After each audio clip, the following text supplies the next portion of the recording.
Merci d'être resté avec nous pour ce nouvel épisode de l'Histoire continue. C'est une invitation au voyage que nous vous proposons aujourd'hui, un voyage orchestré par deux femmes qui ont en commun d'être toujours à la pointe de l'élégance et qui vont vous prouver que le bon goût est accessible à tous. Si vous manquez d'inspiration pour votre menu de ce soir, restez avec nous. Vous pouvez d'ores et déjà compter sur Babette de Rosières pour éveiller vos papilles. Cette chef réputée, vedette du petit écran, nous dira tout à l'heure ce qui l'amène aujourd'hui sur notre plateau. Quant à Fabienne Delvigne, elle travaille dans l'ombre des têtes couronnées et elle continuera à nous faire rêver avec ses chapeaux et accessoires. Bonjour à toutes les deux. Bonjour. Merci d'être avec nous. Je vais commencer avec vous, Babette. Je vous avais reçu en septembre dernier dans une émission intitulée « Ma meilleure amie est une célébrité ». Nous avions fait la connaissance de Claudie, votre amie d'enfance. Pour quelles raisons aviez-vous accepté notre invitation à l'époque?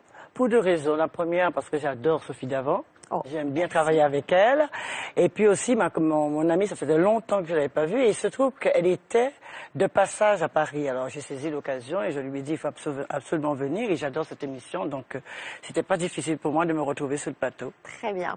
Alors qu'est-ce qui vous plaisait dans cette idée de venir parler de cette belle histoire d'amitié? Je pense que chaque individu a une histoire. Et Claudie, moi, c'était particulier à deux titres, parce que elle faisait partie de la race des Békés en Guadeloupe et moi de la race des Antillaises. Et souvent, ces deux personnes n'étaient pas ensemble à l'école, on les mettait à part. Et Claudie et moi, on s'est trouvé des similitudes, on rigolait beaucoup, on se plaisait beaucoup, on s'aimait beaucoup. Et on a décidé, justement, d'avoir une amitié forte. Et c'était ma confidente, j'étais sa confidente. Et c'est ça qui vous a plu, c'est de briser les barrières, parce que c'est très compliqué quand même aux Antilles. La société est très fermée, chacun reste dans son coin, dans sa caste. Voilà, et donc, justement, nous, on s'est mélangés, on a eu une très belle amitié et ça devenait l'exemple aux autres parce que les gens ne se mélangeaient pas trop à l'époque.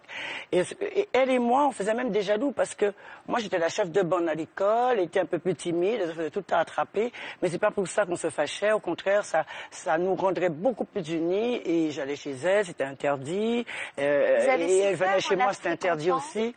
Vous avez souffert en la fréquentant, en allant chez elle, de réflexion, on vous faisait remarquer que vous n'étiez pas à votre place chez elle? Non, pas du tout. Mais en revanche, mes parents me disaient, mais qu'est-ce que tu vas chercher chez elle? Pourquoi tu vas chez elle? Ils ne comprenaient pas pourquoi j'allais chez elle. Et pourtant, Claudie et moi, on ne voyait aucune différence. On était deux copines, on s'adorait, on s'aimait. Et ça dure encore maintenant. C'est pour ça, dès l'instant qu'on m'a appelé pour cette émission, Claudie était là. J'ai dit, on va faire cette émission ensemble. C'est encore comme ça aux Antilles aujourd'hui ou ça s'est un peu ouvert? Pas du tout. Heureusement, ça s'est un peu ouvert. D'accord. C'est beaucoup plus cool, si on peut dire.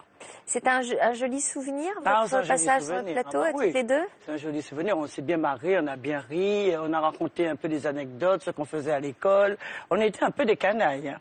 Mais bon, on est toujours un peu des canailles. Une anecdote rigolote même. Oui. Qui est arrivée. J'étais debout en attendant mon tour. J'ai tellement ri que j'ai éclaté ma fermeture éclair.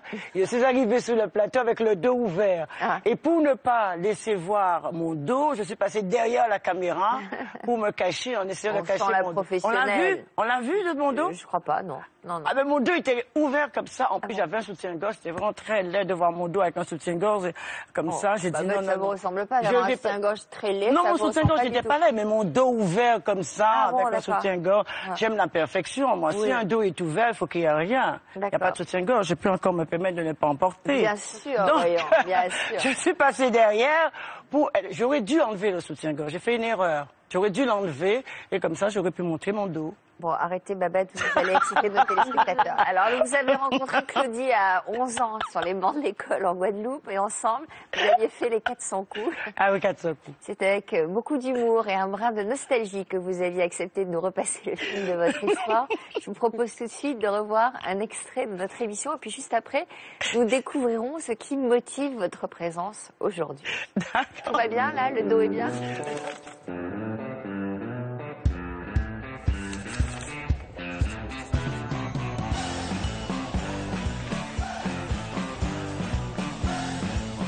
C'est connu, je crois qu'on avait 10, 11 ans. Proche de Babette de Rosières depuis son enfance en Guadeloupe, Claudie avait appris au fil du temps à composer avec le caractère bien trempé de son amie. Il vous est déjà arrivé de cuisiner pour Babette? J'avais invité Babette à venir chez moi et puis je m'étais dit, ça met un petit peu quand même de pression. Vous savez, quand vous invitez Babette chez vous, vous vous dites, oh là là, il faut que je fasse les choses très bien. Et puis, quand elle est arrivée, déjà, je n'étais pas là. Parce que moi, j'étais partie chercher du boudin pour lui faire plaisir. Et il y avait un... Boudin antillais? Du boudin antillais. Et elle a dû m'attendre dans la porte. Et quand je suis arrivée, elle m'a dit, hé, bah, dis-moi, toi, hein. Pas qu'à faire attendre Babette, hein. Ça veut dire, écoute-moi bien, on me fait pas attendre. Je n'aime pas ça. Et si c'était pas toi, je serais partie. Voilà, si c'était pas toi, je serais partie. Ça veut dire quoi? Elle a changé? Elle a pris un peu la grosse tête ou pas? Non, pas du tout. Elle est vraiment pareille. Ah bon? Ouais, parce qu'elle faisait ça aussi avant, hein, parce qu'elle a toujours eu tendance à avoir un tempérament très fort. Ce tempérament, c'était ce qui avait permis à Babette de Rosières de se faire un nom dans le paysage culinaire français.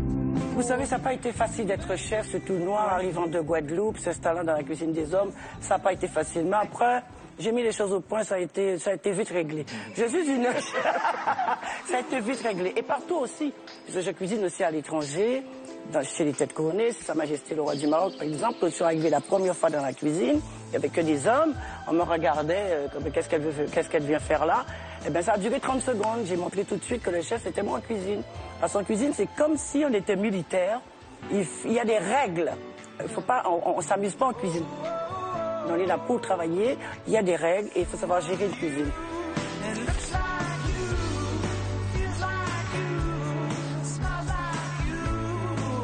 Paris, quelques mois plus tard. Le temps d'un week-end, Babette est à l'affiche du premier salon de la gastronomie d'outre-mer. Je vais mettre celui-là, là. Ça peut aller? Est-ce que c'est bien? Très beau. C'est bien? Ouais, c'est beau. Ça habille, hein? Ouais. Et en cette journée d'inauguration, hors de question pour elle de faire l'impasse sur une préparation minutieuse. Aujourd'hui, c'est un jour très important pour moi. Et même si j'ai beaucoup de travail, je ne peux pas quitter ma maison sans être parfaitement élégante. En tout cas, me sentir bien dans ma peau. Et là, je soigne tout. Je commence par soigner mes ongles, mes mains, les frictionner, passer de la crème et tout. Et ensuite, mon maquillage. C'est très important parce que il faut que tout soit parfait. Rien n'est parfait, mais moi, je veux que tout soit parfait dans ma profession. Si Babette est exigeante avec elle-même, elle l'est aussi avec chacune de ses collaboratrices. Ok, c'est tout à fait ce que je voulais. Bon, ça va. Et l'autre? Non, tourne-toi un peu pour voir ça. Est-ce qu'on ne peut pas attacher ça autrement? Donc, rigueur. Donc, c'est un peu militaire, ce métier-là. Mais il faut être féminine quand même. Si on n'a pas de rigueur, surtout dans ce métier-là, c'est pas la peine de commencer. Cette rigueur, c'est ce qui a permis à Babette de réaliser son rêve. Alors, on va faire une petite visite. Et là. Car ce salon de la gastronomie, c'est bien elle qui en est l'instigatrice. Bonjour. Bonjour. Ah, vous non, moi. Regardez les autres. Vous non, moi, c'est bien. C'est le petit punch. On se prépare. Ça, c'est l'aboutissement de 15 ans d'acharnement. Et j'ai beaucoup travaillé, parce que vous savez, les Outre-mer, c'est pas facile. Il a fallu que je me déplace, que j'aille un peu partout dans les 9 régions des Outre-mer pour les convaincre en leur disant, il faut que vous ayez un lieu qui vous est dédié. Les gens d'ici, quand vous leur posez la question, c'est quoi les deux? Accra, Boudin et Colombo. Mais non, c'est pas ça. On a autre chose à offrir et on va montrer dans ce salon que nous avons beaucoup de choses dans notre cuisine. Le salon a ouvert ses portes depuis quelques heures et le public est au rendez-vous. Babette, c'est notre déesse. Elle est toujours souriante, toujours gaie, toujours pleine d'entrain, donc c'est communicatif, donc voilà. De nombreuses personnalités ont également fait le déplacement. La maire de Paris, Anne Hidalgo, Joël Rebuchon, qui a même accepté d'être le président de cette première édition du salon. La première recette qu'on a faite ensemble, tu ne connaissais pas, c'était le lapin à la moutarde de cacao. Mais aussi Stéphane Le Foll, ministre de l'Agriculture. Tous ont soutenu Babette dans son projet et saluent la femme au-delà du chef. C'est de l'énergie, voilà, c'est de l'énergie à l'état brut, mais c'est aussi quelqu'un d'extrêmement généreux. Celle qui m'a fait même découvrir certains produits. Et c'était très bon. Et ça t'a plu? Ça avait du caractère, comme Babette. Babette a cet esprit à la fois entreprenant, ce caractère. Et ma foi, je suis très heureux que ça soit réussi parce que vu ce que je vois, le monde qu'il y a, je crois qu'on peut déjà dire que ça va être une belle réussite. le premier salon de la gastronomie des Outre-mer. Et avec près de 6000 visiteurs, Babette est fière de cette première journée. Ah, ça c'est joli. Ça me fait un effet, les enfants. Moi, ça me fait beaucoup d'émotion de voir ça. Non, mais c'est pas possible. Vous savez, quand on fait un bébé, quand on met un bébé au monde, on est anxieux parce qu'on ne sait pas comment ça va se passer. Mais quand le bébé naît, eh ben, c'est ce mono-là que j'ai.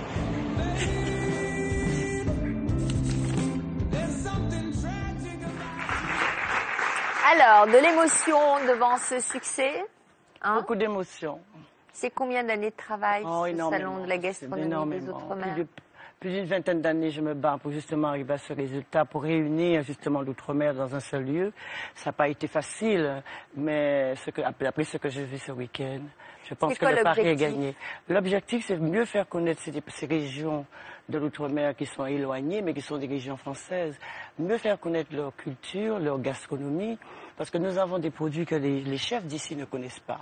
Moi, toute ma vie, quand j'ai commencé à travailler en cuisine, c'était pour montrer justement que nous avons des régions de France qui sont éloignées de la France, mais nous avons des talents, que nous avons un savoir-faire autre que le savoir-faire des Européens, et que nous avons surtout des produits. Par exemple, des produits. Qu'est-ce que nous ne connaissons pas ici?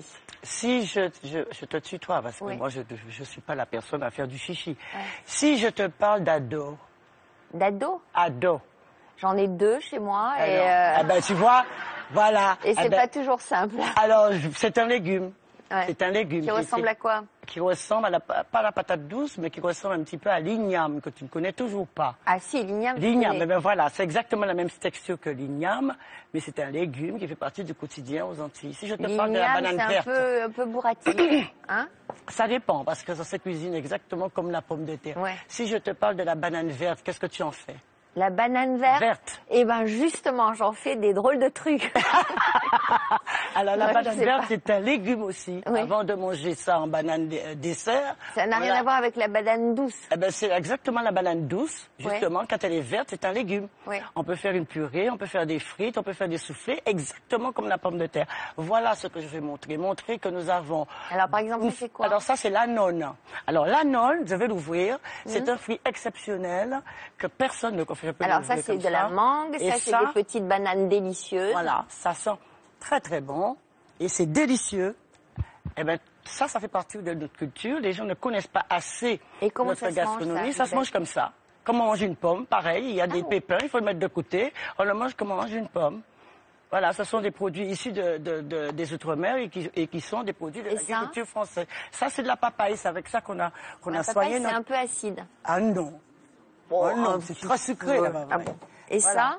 Ça, c'est la papaye. Ça, c'est une variété de fruits de la passion. Voilà, et bien c'est ça. Ça, c'est notre richesse à nous, ça. Ouais. Regardez-moi ça, très juteux. Alors, est-ce qu'aujourd'hui, les grands chefs de métropole utilisent ces produits? Autrefois, c'était pas ça, c'était pas un atout, mes produits exotiques. Ils n'utilisaient pas mes produits, même le citron vert, ils savaient pas tout à fait ce que c'était. Ouais. Maintenant que je vais chez les grands chefs, mon plus grand bonheur, c'est de voir qu'il y a de la papaye, justement, qu'il y a du mangoustan, ce que tu as en main. Mangoustan? Mangoustan, qu'il y a de la mangue, qu'il y a de l'ananas, de la banane. Et ils utilisent même du kombava, ils utilisent du gingembre. Pour eux, c'est une nouveauté, alors que ça existe depuis très très longtemps. Eh ben, c'est ce message que vous Fabienne, vous goûterez bien un petit peu de, comment ça s'appelle ça? L'anone. De l'anone. On va goûter ça tout de suite après. Oui. Bon, on appelle ça. Dents. Voilà, on appelle ça pomme cannelle aux Antilles. C'est très parfumé, c'est très très bon. C'est sucré, c'est très agréable. Il y a un petit pépin, il faut l'enlever. C'est bon, hein? Ça a une finesse. On fait du sorbet, on fait de la confiture. Bon. Ça a un petit peu la texture de la poire. Exactement. Alors donc, pour revenir au salon de la vous vous rendez compte de la gastronomie, réduite à voyager à travers une corbeille de fruits. Voilà. Et la mangue, évidemment, tout le monde connaît. Ça, c'est pas. Mais là, il y a un fruit que vous ne connaissez pas, c'est ça. Non, c'est quoi? Le mangoustan. Alors, c'est un fruit, à lui seul, ça représente 7 fruits. Tellement il y a de vitamines. Tellement il a de vitamines. Ça représente 7 fruits. Et alors, qu'est-ce qu'on mange là-dedans? Alors, on prend le petit grain, on le met sur la langue. Ça? Oui, on prend un petit grain. Ça ressemble un peu à l'ail. On dirait d'un petit... Voilà. À l'ail? Oui, la forme de l'ail, de la gousse d'ail. Enfin, de la tête d'ail. C'est la forme de la tête d'ail. Et c'est très, très bon. C'est très sucré, c'est très bon et c'est bourré de vitamines et d'antioxydants. Eh ben, c'est ça les Outre-mer. Vous connaissiez, vous, le mangostan? Et celui-là? La couleur est belle. Alors ça aussi, ça s'appelle une grenadille. C'est la petite cousine du fruit de la passion. Mais ça s'appelle la grenadine, un tout petit peu plus acide et les grains sont d'une couleur différente. Alors on voit tout de suite la différence entre le fruit de la passion, la couleur change, mais c'est de la même famille, du passiflore. Et avec ça, il y a beaucoup de vertus. Les petites feuilles de passiflore en tisane, ça fait dormir, Nous avons nos secrets et c'est ces secrets-là que je veux mettre au salon de la gastronomie. Je ne peux plus parler parce que j'ai tellement parlé hier. D'accord. Donc il y aura une nouvelle édition l'année prochaine? Mais évidemment, chaque année, maintenant, les régions de l'outre-mer ont leur place, ont leur salon, ils sont chez eux.